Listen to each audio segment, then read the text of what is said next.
Welcome to the Success in Medicine podcast.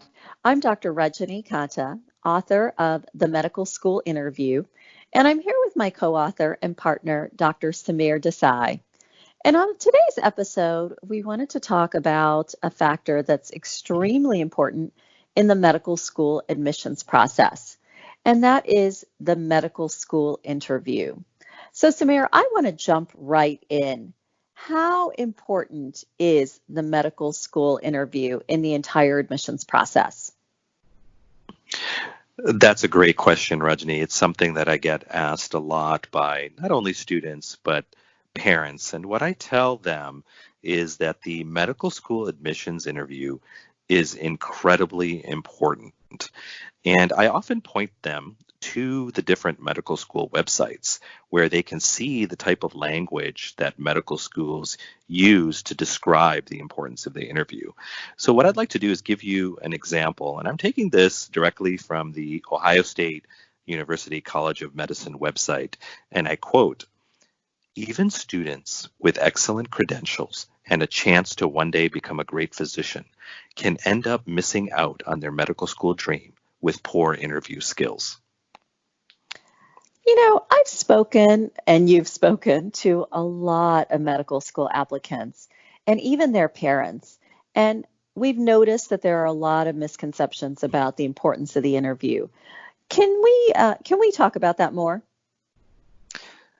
Absolutely. And when I speak to applicants and parents about the medical school interview, I hear the same thing, Rajani. And there's this feeling that the admissions process is largely about the GPA and MCAT, and that everything else is nowhere near as important. And I meet a lot of people who believe that once they get the interview is essentially a formality. And so when I talk to them about the whole admissions process, what I tell applicants is that everything is important, and the interview is very, very important. And to, drive that home, I'd like to share with you some interesting data. And you can access this data on the AAMC website. And when you go there, what you'll find is that nearly 20% of applicants with GPAs greater than 3.79 and with MCAT scores between 514 and 517, 20% of this group fails to gain admission to medical school. And I want you to just think about that for a minute. You're talking about some of our highest academic achievers, students with very high GPAs and MCAT scores that are in the 92nd to 95th percentiles. And almost one fifth of these students are not getting into medical school.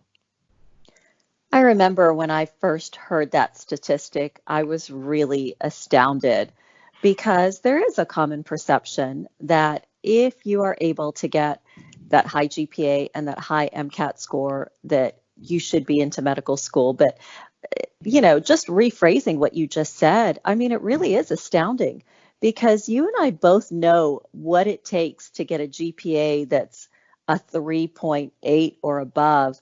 That is years and years of intense and challenging coursework to get that high of a GPA. And then to get an MCAT score that's in the 92nd percentile or above, I mean, that is months and months of intense preparation. And then after getting both of those, those grades and that score, to have 1/5 of that group not get into medical school is really astounding to me. Let's talk about that more. Why is this group not getting in? Another great question. And there are so many reasons why applicants may not get into medical school. It may be that something's missing, something perhaps is lacking in an area or multiple areas. For example, it could be their volunteerism, it could be something to do with their research experience, it may be shadowing, it may be the quality of the letters of recommendation. And so there are many different things that could be going on, but there's no question that a lot of it has to do with the medical school interview. And I want to share with you the words of another medical school, and this is the LSU Shreveport School of Medicine. And they write, and I quote, "High grades and or MCAT scores alone are never enough. For those interviewed, impressions from the personal interview are exceedingly important." Let's talk about more data. Do we have any data about how important the interview is relative to other admissions criteria? In fact, we do.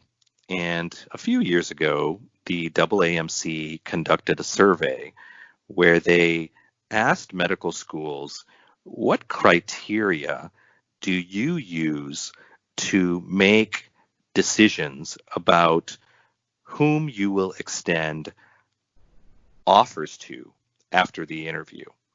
And when they looked at that, they found that the interview was the number one factor that schools use. And it was rated higher than the GPA and higher than the MCAT. To give you an idea of where GPA and MCAT fell in this criteria, GPA was third in terms of importance, while MCAT was sixth.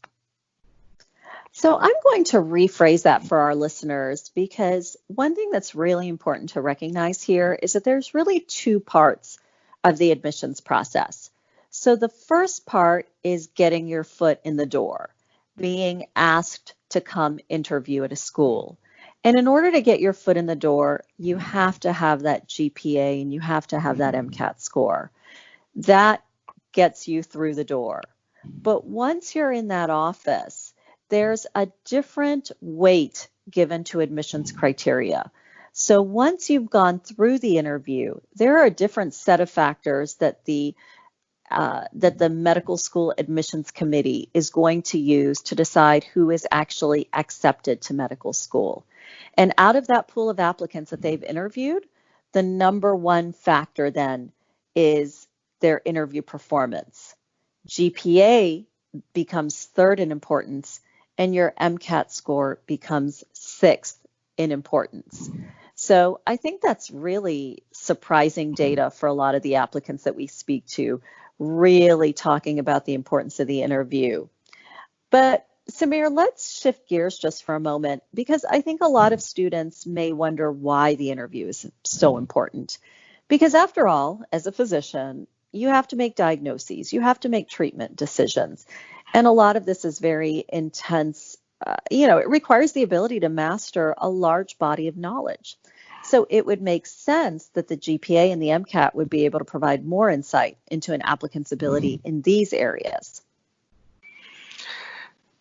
Absolutely. And, one thing I tell applicants is that you have to think about what makes for a successful physician. And to succeed as a doctor, you have to have two things. You have to have the cognitive skills and qualities and the non-cognitive skills and qualities for success. And your GPA and MCAT will give schools information about your academic abilities, which are of obvious importance. And that's what we're talking about from the standpoint of cognitive skills. But being a doctor is so much more than having the knowledge or the problem-solving abilities.